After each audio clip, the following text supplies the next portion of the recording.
What up, YouTube? Welcome back to another video. In this video, I'm talking about something a little different than what I have been usually talking about on my channel. For a while, I've been more so focused on internal issues within the community. But in this particular video, I'm going to talk about issues outside of the community that affect the community, or at least can potentially affect the community. So I was on YouTube and I happened to run across a video titled "How Asian Americans Became the Center of the Affirmative Action Debate." And I was interested in watching this video because I have heard very recently about some case that's going to be going to court, or perhaps is already in court, involving affirmative action and possibly, could end up doing away with affirmative action, getting rid of affirmative action. So it's like, hey, I wonder what this video is going to talk about. So I watched the video and I was like, oh, okay, so that's what the video was talking about. So I'm going to show you the video that I watched and then come back and present my commentary. My name is Michael Wang. I personally filed a complaint against 3 of the top universities in the US about affirmative action.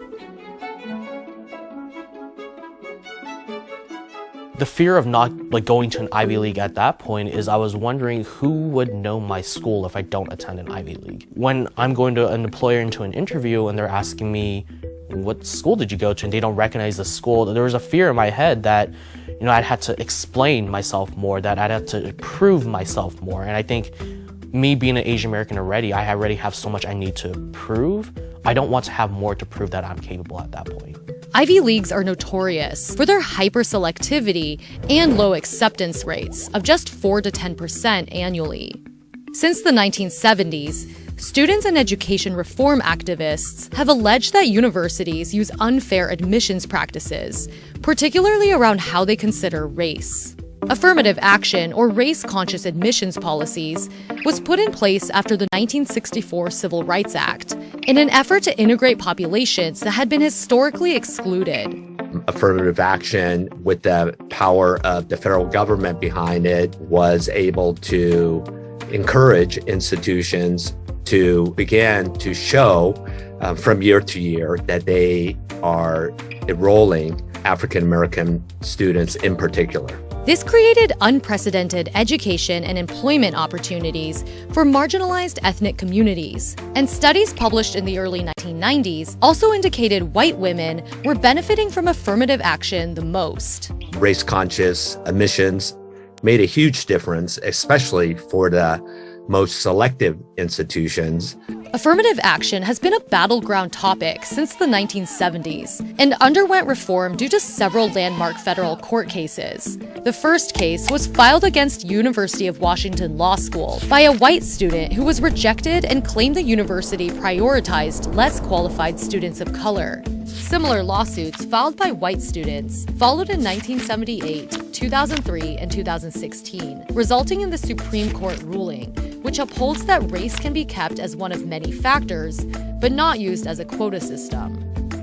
When all things being considered are equal, affirmative action is used as a tiebreaker. But some Asian American students don't see it that way. Even the fact that when an Asian American student is applying to these universities, and there's a slight doubt in their head that maybe my race might be used against me, maybe I didn't work hard enough, just even that thought being there is dangerous. Michael was rejected from his top choice universities, but he was accepted to 2 Ivy League schools. However, he chose to attend Williams College for undergrad instead. And that's me and my parents. Michael believed his race may have been used against his application, and wrote to 3 universities asking how race was used in admissions. He ultimately filed a formal complaint to the Department of Education when he didn't receive an answer addressing his question. I found here that most of what they stated here was that they don't disadvantage Asian American students in their compliance, but they didn't really answer my question here. In a statement to CNBC, Yale says its admissions practices adhere to Supreme Court precedent, and Yale College will continue to consider race and ethnicity as one part of its careful whole-person review of applications. Yale will never waver in its commitment to assembling a diverse student body. In my complaint, I brought up that one of my main concerns was that is the fact that I am Asian American something that actually benefits me or something that actually disadvantages me? My dad ended up joining this fight as well. So my dad and a bunch of other leaders in the Asian American community formed the Asian American Coalition of Education. With that coalition together, they together filed a joint complaint against Harvard University. Since 2014, we have lots of progress. And I always ask my son and, contribute to the community, service for the community. I encourage Michael to speak out. That's not just for me and for us. It's for the community, for fairness for everyone. Michael and his dad are not alone in the fight against affirmative action. In October 2022, the Supreme Court will review 2 lawsuits against Harvard and UNC that could end race-based admissions practices altogether. And what makes these cases different from the affirmative action cases in the past? The plaintiffs are overwhelmingly Asian American. It is our hope that the justices will end the use of race and ethnicity, not only at Harvard and UNC, but at every college and university in the United States. Representing a group of anonymous students in these cases is the nonprofit Students for Fair Admissions, which has grown to over 20,000 members. In their case against Harvard, they claim affirmative action illegally uses race against them in admissions. Even if you don't think your kid will be affected because he's not applying to Harvard, he is. This is your fight.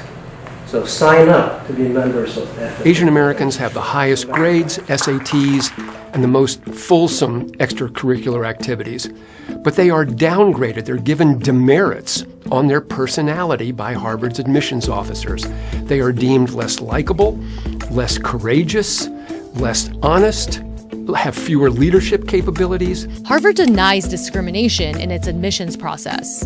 In a court filing, Harvard defended its use of personality ratings as a methodically sound and race-neutral approach to evaluating a candidate, indicating there is no evidence, statistical or otherwise, that the personal rating is discriminatory, and Asian American applicants were not held to a higher standard. Harvard did not respond to interview requests for this story. As the future of affirmative action hangs in the balance this fall, some proponents of the practice believe there may be more at stake for Asian Americans if it's deemed unconstitutional. There's an irony here when it comes to Asian American students. Elimination of race-conscious admissions isn't going to necessarily increase the chances of Asian American applicants in gaining admissions. Mitchell Chang, who testified for UNC in the case heading to the Supreme Court, says getting rid of race-based affirmative action could ultimately hurt Asian Americans in college admissions. He says more universities could eliminate standardized testing to help level the playing field for Black and Latinx students, whom studies have shown are at a disadvantage. However, Asian Americans are known to score the highest on standardized tests, which the Ivies made optional at the start of the pandemic.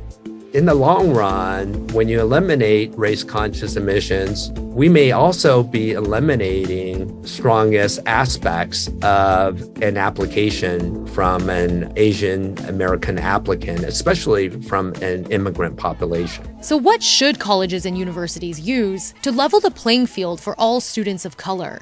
Socioeconomic status, or SES. But when we only consider it without considering race, what we see is a drop in the enrollment of underrepresented student populations, especially African American students. As expert witnesses and activists prepare their arguments for the Supreme Court, it's young students who are left in the throes, whose futures could be determined by these rulings. In theory, I support affirmative action because I think it's necessary to take intentional action to rectify historical discrimination. Race, first of all, is not the only diversification factor that we should consider. We should also consider socioeconomic background. If colleges didn't look at race, we'd probably have student bodies full of white people, I feel. Without something to intentionally counteract that discrimination and those inequalities are going to continue to exist. Brown and black students wouldn't have the same opportunities as white students. The process is not right. It's not individualized. It doesn't consider me as an individual. It considers me part of this larger group that I may or may not share the same characteristics with. And for Michael, he's studying to become a lawyer to help the next generation of students in the fight for equity. I certainly hope that with my pursuit into the legal field that I can help out other students in the future if they suffer from the same situation I did by feeling discriminated against.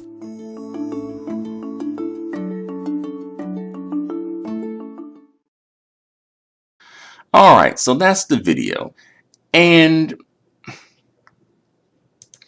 to me, one impression that I do get is that I feel like a certain segment of white people are using Asian Americans as pawns to get rid of affirmative action on their behalf. And, when it comes to, like white people and non-white people, a lot of times they'll hype up Asian Americans as being, quote unquote, the model minority, because of them having, very high scores on like the SAT and ACT, having high GPAs, doing very well when it comes to like scholastic achievements and extracurricular activities, earning high salaries and perhaps having a low incarceration rate, right? And, so they'll hype up Asian people and use Asian people to shame non-Asian minority groups, like black people and Hispanic people, but especially black people though. And the thing is, it's like, well, if you feel like, if white people really feel that Asian Americans are, so awesome and so grand, right? It seems like white people are in a position to put Asian people on, quote unquote, and to give them more opportunities, for more visibility when it comes to, say, media representation, positions in management, CEO positions. But oftentimes that doesn't happen. So basically, it seems like they only want to, pull out their quote unquote token Asian friend or your token Asian minority when convenient. And, they'll even say, oh, they even outdo white people. So, there's no such thing as white privilege. And, some Asian people go along with it, not all, but enough go along with it and, collude with the system against other groups of non-white people of color, or just people of color. And notice, even if those statistics that they're citing are true, that, Asian Americans, outdo, white people in these particular areas, notice that, white people are still holding on to their positions, their positions of power and authority, right? Even if Asian Americans are outpacing white people in, can you think of, say, an Asian American politician? Probably not offhand. I think it was one guy, Andrew something. Not to say that they don't exist at all, but you probably tend to not see them in the forefront. And I think in some cases, Asian people like to, quote unquote, lay back or lay in the cut, as some people say, as to not present themselves quote unquote different. And as well, they especially make sure not to, align themselves with like other people of color, especially like black people of color, well, black people, who are, advocating for, say, some sort of social justice cause, right? And some people may say, well, perhaps they just can't relate, perhaps it does not affect them, and those things are true. But I think it's also because, don't want to be associated with black people because they don't want to be basically treated as some black people are treated in the country. But, from what I've been hearing, it seems like more they're saying that white women are benefiting the most from affirmative action. And if that is the case, then, should we join the fight to get rid of affirmative action? Perhaps, but, I'm sure there are some black people who do benefit from affirmative action. So, for them, perhaps it would not be a good thing to join the fight.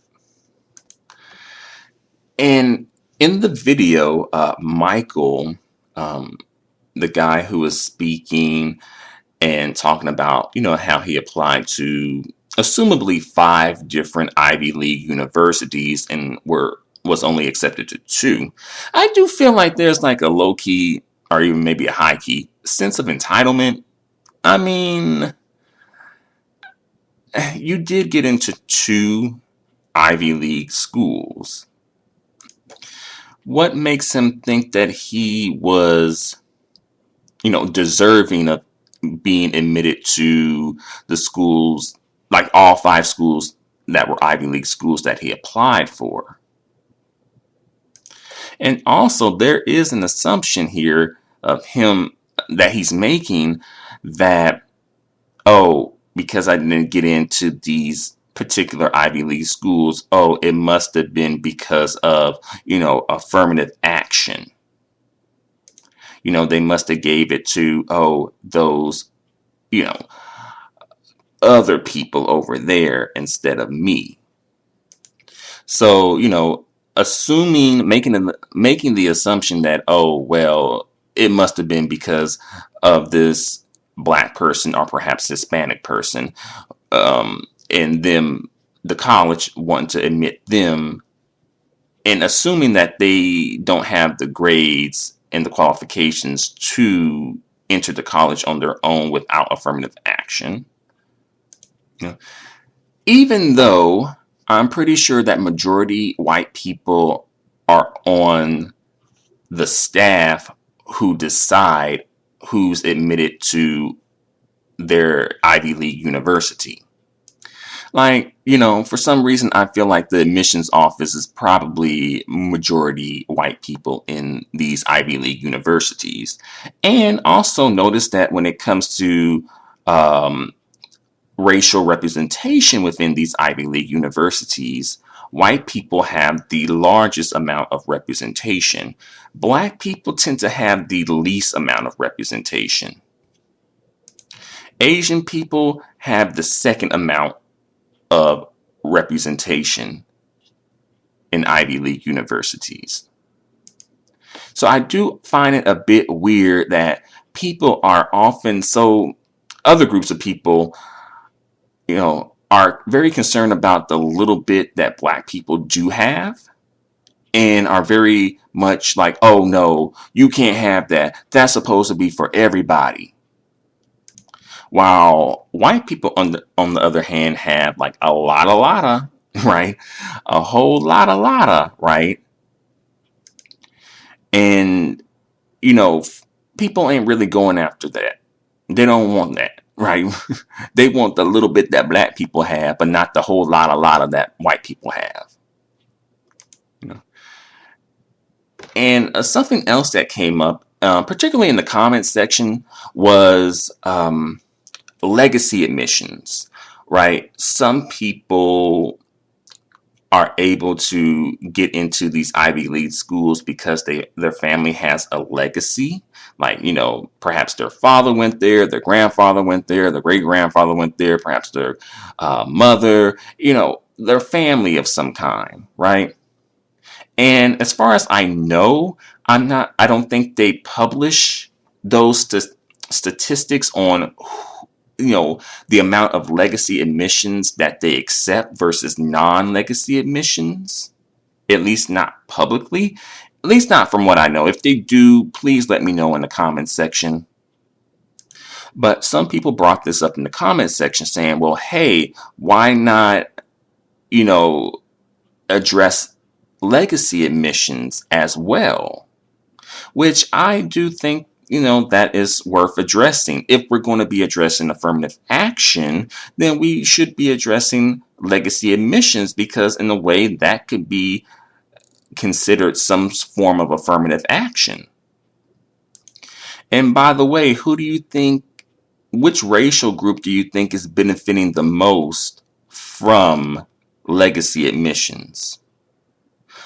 I'm going to say that it's probably white people. And let's be real, white people in America, in the United States, have had centuries of affirmative action in their favor. At least white men. And white women get the spillover of that. Like affirmative action has been in place so long for white people that we don't even notice it. Like, we don't even notice it. And then you have people making the argument, oh, we just need to do it. We need to have blind admissions. Everything needs to be, equal, even Steven, across the board. And it's like, in theory, yes, but the thing is, things are not equal across the board when it comes to like the history of different people or different groups of people within the United States. It's easy to say, oh, let's make everything equal now, when you've had centuries of inequality that you still benefit from. And this particular part is more directed towards white people versus Asian people, but still. And then in the comment section, I heard some folks saying, oh, we need to have quotas for the NBA. Oh, we need to have quotas for the NFL. Oh, we need to have quotas for Major League Baseball. Oh, we need to have quotas for hockey. Basically just saying, oh, since you doing affirmative action for college admissions, at least Ivy League college admissions, then you need to do affirmative action for sports. And I'm like, well, sports and education are two different things. Sports in itself is about competition and being competitive. And you don't get a trophy, they just don't hand out trophies, right? And I know some people will be like, well, they shouldn't be just handing out trophies when it comes to college admissions either. And that's true. But the thing is, college admissions, that deals with education. Education is not a competition. Well, it can be competitive because of like getting into schools and things like that, but it's not in itself by nature like competition. In education, it does determine people's access to, jobs and social economic status and different and that, can lead to like, what neighborhoods you can afford to live in, what schools you can afford to go to. Like education, it factors into like a lot of different aspects of people's lives. Sports, on the other hand, does not. That's part of the reason why, we as a country, subsidize education so much, right? You can get a free education from, K through 12, and you can perhaps get scholarships to go to different universities and colleges, or perhaps loans or grants. Also, me kind of flipping back to the video, the guy in the video, Michael Wang, who, again, who applied to 5 different Ivy League universities and was only accepted to 2, he had mentioned that he feared that no one would know the college that he went to if he were to go into a job interview, right? And I'm like, Ivy League schools, while they are, very exceptional, of course, they're not the only schools that, you know, um, HR representatives know about.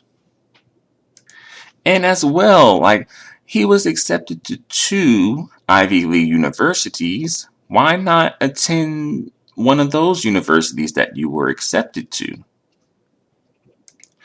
And he ended up ultimately attending Williams College for undergraduate school, which is a private college and it's very well ranked. I wonder what made him choose that over the other 2 Ivy League schools that he was accepted to.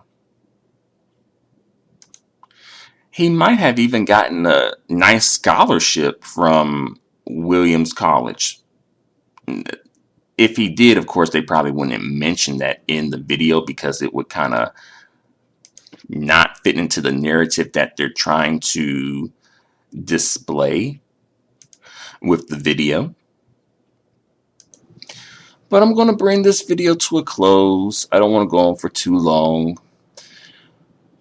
But what do you think about all this? Let me know your thoughts and opinions in the comments section below. Until the next video, adios and goodbye for now.